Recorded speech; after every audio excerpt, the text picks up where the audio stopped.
안녕하세요. 변방 목사의 아침 묵상 2021년 11월 15일 월요일 아침입니다.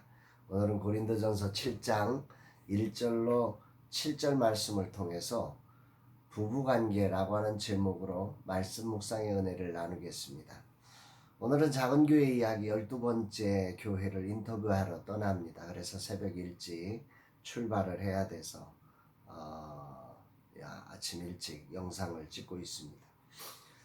바쁜 일정들이 있어서 금주간에 좀 체력적으로 부담스럽긴 하지만 소중한 작은 교회들의 이야기, 그들의 몸부림을 담아내서 세상에 알려주는 통로가 된다는 소중한 사역이기에 기쁨으로 출발하려고 합니다.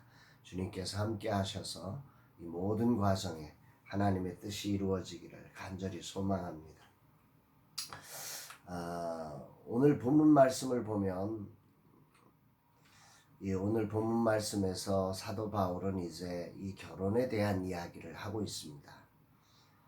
본문에는 고린도 교회가 바울에게 아마 따로 편지를 보내면서 질문을 했던 것 같습니다. 그 질문이 성관계에 대한, 부부관계에 대한 질문으로 보이고요.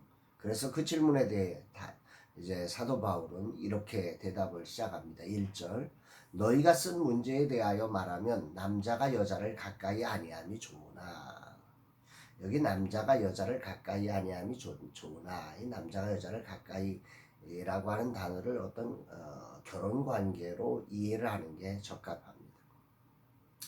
메시지 성경은 이렇게 번역을 하고 있습니다. 이제 나는 여러분이 내게 편지하면서 던진 질문에 답하려고 합니다. 첫째, 성관계를 갖는 것이 바람직한 일일까요? 물론입니다. 그러나 결혼이라는 확실한 관계 안에서만 그렇습니다. 현대 성경의 번역은 이렇습니다. 이제 여러분이 지난번 편지에 적어 보낸 질문들에 대해서 대답하겠습니다. 만일 여러분이 결혼하지 않았다면 그것은 잘한 일입니다. 남자가 여자를 가까이 하지 아니한 것이 결혼하지 않았다면 잘하는 일이다. 그렇게 말하고 있는 것이죠. 종합해서 보면 고린도 교회가 바울에게 한 질문의 의도는 두 가지 면에서 있었고 그 두 가지가 충돌하고 있었다는 것을 알 수 있는 거죠. 하나는 결혼을 한 부부가 경건하게 살아가고 싶은데 성적 관계를 맺어도 되느냐. 아무래도 이런 부담스러운 생각 때문에 그들의 생각을 물었을 것이고, 또 다른 하나는 세상에 빠진 성도들 입장에서 고린도 지역의 쾌락적인 성생활이 이거 해도 되지 않느냐라고 하는 이런 질문들이 이 두 가지가 서로 충돌하는 가운데 바울에게까지 이 문제가 전해졌던 것 같습니다.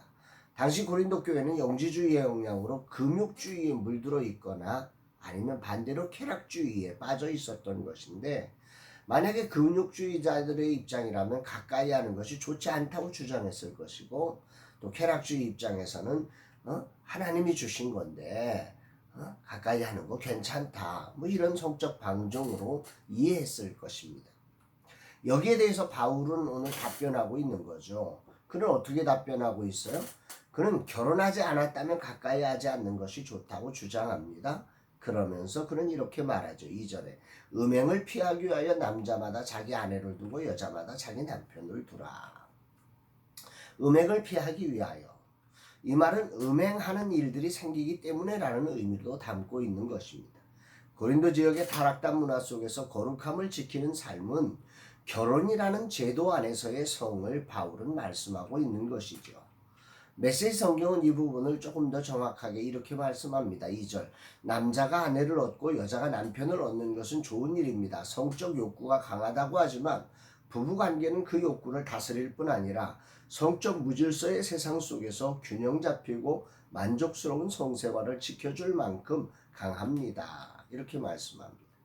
인간의 성적 죄성이라고 하는 것은 이 성적 타락을 부추깁니다. 그러나 바론 고린도 교회를 향해서 또 경건하게 살고자 하는 이들에게 바른 방향을 제시하고 있습니다.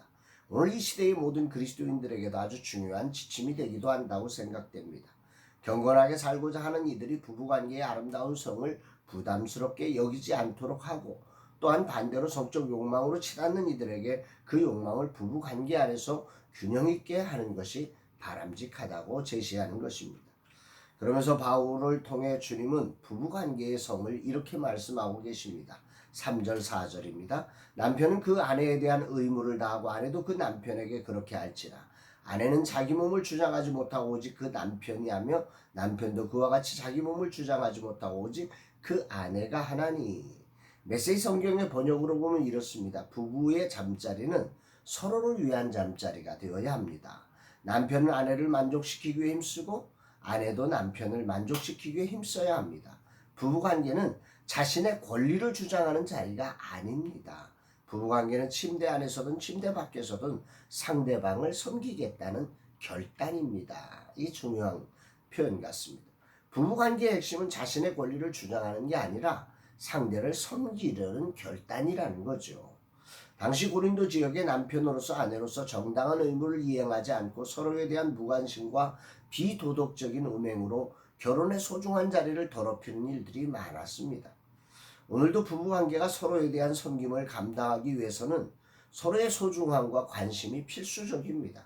서로를 주장하려는 마음이 아니라 서로를 섬기기 위한 관심으로 다가가기 시작할 때 부부관계는 하나님이 정하신 아름다운 축복의 샘물이 될 것입니다.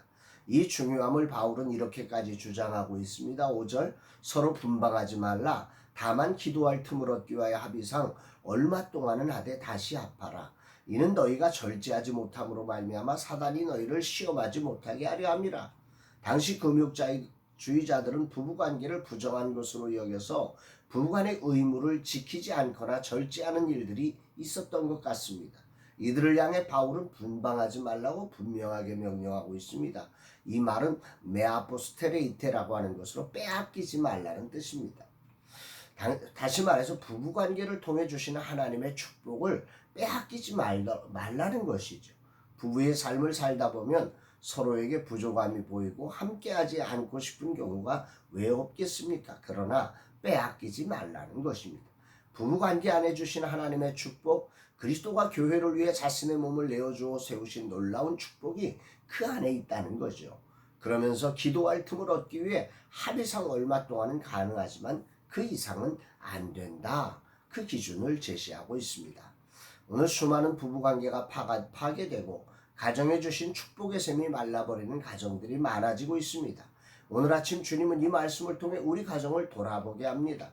부부관계는 자신의 권리를 주장하는 자리가 아니라 서로를 섬기는 자리라고 하신 말씀을 가슴에 새깁니다. 부부관계를 포기할 때 사단은 가정을 교묘하게 파괴하며 가정에 대한 기대를 사라지게 하는 것임을 분명히 알아야 합니다. 출발해야 해서 더 깊은 묵상을 할 수 없지만 오늘 주님은 이 말씀을 우리에게 주고 계십니다. 정말 아내에게 관심을 갖고 섬김을 다하는 남편이 되게 하옵소서. 오늘 모든 일정을 주님 인도하여 주옵소서. 고백하기